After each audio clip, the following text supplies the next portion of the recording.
To you by NBC bearing, भारताची पहिली bearing उत्पादक. भारताच्या स्वातंत्र्य दिनानिमित्त आयोजित ध्वजारोहण सोहळ्यास उपस्थित असलेले महाराष्ट्र विधान परिषदेच्या उपसभापती माननीय डॉक्टर नीलमताई गोरे, विधान परिषदेचे विरोधी पक्षनेते माननीय श्री अंबादासजी दानवे, विधिमंडळाचे सचिव जितेंद्रजी भोळे, श्रीमती मेघनाताई तळेकर, डॉक्टर विलास आठवले, शिवदर्शन साठे, अन्य अधिकारी कर्मचारी बंधू आणि भगिनींनो, सर्वप्रथम आपणा सर्वांना भारतीय स्वातंत्र्य दिनाच्या मी हार्दिक शुभेच्छा देतो.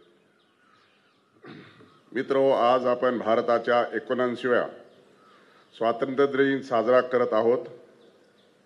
आपल्या मुंबईतील ऑगस्ट क्रांती मैदान म्हणजे अगोदरचे गवालिया टँक मैदान हे अतिशय पवित्र स्थान असून येथूनच राष्ट्रपिता महात्मा गांधी यांनी 9 ऑगस्ट 1942 रोजी ब्रिटिश विरोधात चले जावचा नारा दिला होता.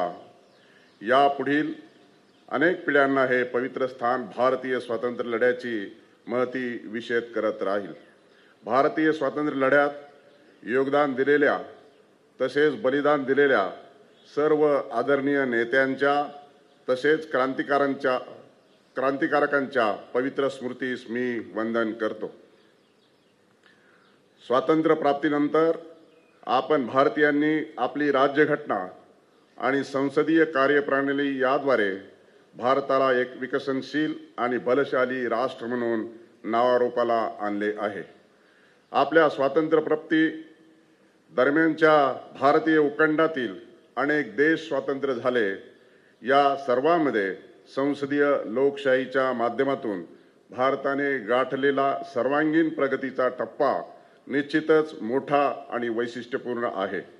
भारतीय राज्यघटना देशवासियांनी स्वीकारल्याच्या ऐतिहासिक घटनेला 75 वर्ष पूर्ण झाली आहेत.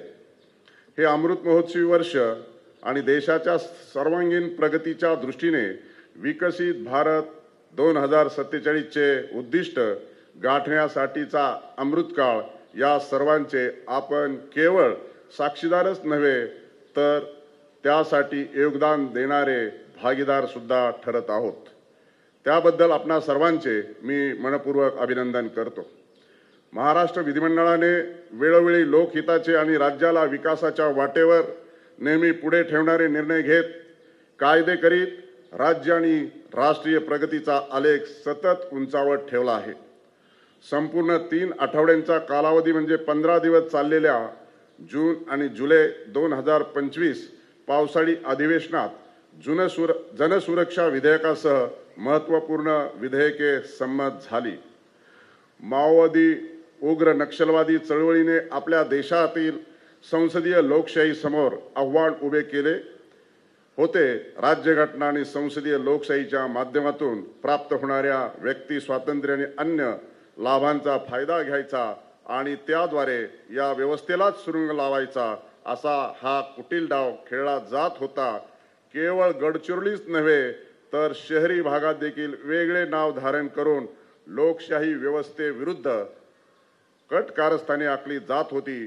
देशाचे कणखर गृहमंत्री माननीय श्री अमितभाई शहा यांच्या ठोस धोरणामुळे नक्षलवाद आता अंतिम घटका मोजत आहे. जनसुरक्षा कायदा यापुढील काळात महत्त्वाचा ठरणार आहे. संवेदनशील आणि संवादशील भावनेने आपण कार्यरत राहणे आवश्यक असून जनसामान्याचे व्यासपीठ असलेले विधानमंडळ आणखी सक्षम आणि प्रभावी बनवण्याचा संकल्प आजच्या स्वातंत्र्य दिनी करूया. विधानमंडळाचे कामकाज प्रभावी व्हावे या दृष्टीने आपण चतुःश्रुती हाती घेतली असून प्रश्नोत्तराच्या तासात जास्तीत जास्त प्रश्न पुकारले जावेत. समिती पद्धती अधिक प्रभावी करणे, विधेयक संमतीची प्रक्रिया चर्चांती होणे आणि अर्थसंकल्पीय चर्चेत सर्वांचा सहभाग असणे याद्वारे आपण जनसामान्याच्या अधिकाधिक प्रश्नांना न्याय मिळेल या दृष्टीने कार्यरत राहूया. भारताच्या हवाई, सागरी आणि भूसीमांचे अहोरात्र संरक्षण करणाऱ्या सर्व शूर सैनिकांच्या प्रती मी अंतःकरणपूर्वक कृतज्ञता व्यक्त करतो. ऑपरेशन सिंदूर द्वारे आपले आदरणीय पंतप्रधान श्री नरेंद्रजी मोदी यांनी जगाला उचित संदेश दिला आहे। दहशतवादी कारवायांचा बिमोड त्याच पद्धतीने केला जाईल हे बदललेल्या भारताचे सूचिन्ह आहे।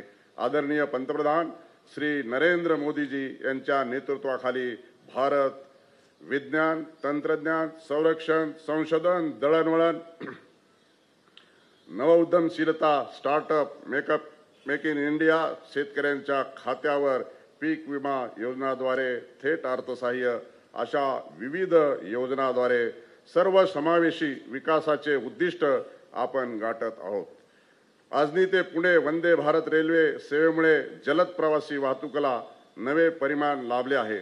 आपल्या राज्याचे लोकप्रिय मुख्यमंत्री माननीय श्री देवेंद्रजी फडणवीस आणि उपमुख्यमंत्री माननीय श्री एकनाथजी शिंदे आणि माननीय उपमुख्यमंत्री माननीय श्री अजितदादा पवार यांच्या नेतृत्वाखाली महायुती सरकार महाराष्ट्राला प्रगतीपथावर अग्रस्थानी ठेवत देशाच्या विकासरूपी रथाला शक्ती आणि दिशा देण्याचे काम करीत आहे। भारतीय अंतराळवीर शुभांशु शुक्ला यांनी अंतराळ मोहीम यशस्वीरित्या पूर्ण केली। त्याचप्रमाणे महाराष्ट्राची सुकन्या दिव्या देशमुख हिने बुद्धिबळाच्या खेळात असामान्य कामगिरी बजावत महिला बुद्धिबळ विश्वचषक 2025 जिंकला आणि ग्रँड मास्टर किताब प्राप्त केला। या दोहोंचे मी हार्दिक अभिनंदन करतो। भारताला सामर्थ्यशाली आणि वैभवशाली बनवण्याचा आपला संकल्प सिद्धीत जावा असे मनोकामना मी आजच्या शुभदिनी व्यक्त करतो आणि नवभारताच्या निर्माणासाठी आपण सर्वांनी पुनश्च कटिबद्ध होण्याचे आवाहन करतो। जय हिंद, जय Maharashtra. Brought to you by NBC bearing, भारताची पहिली बेअरिंग उत्पादक।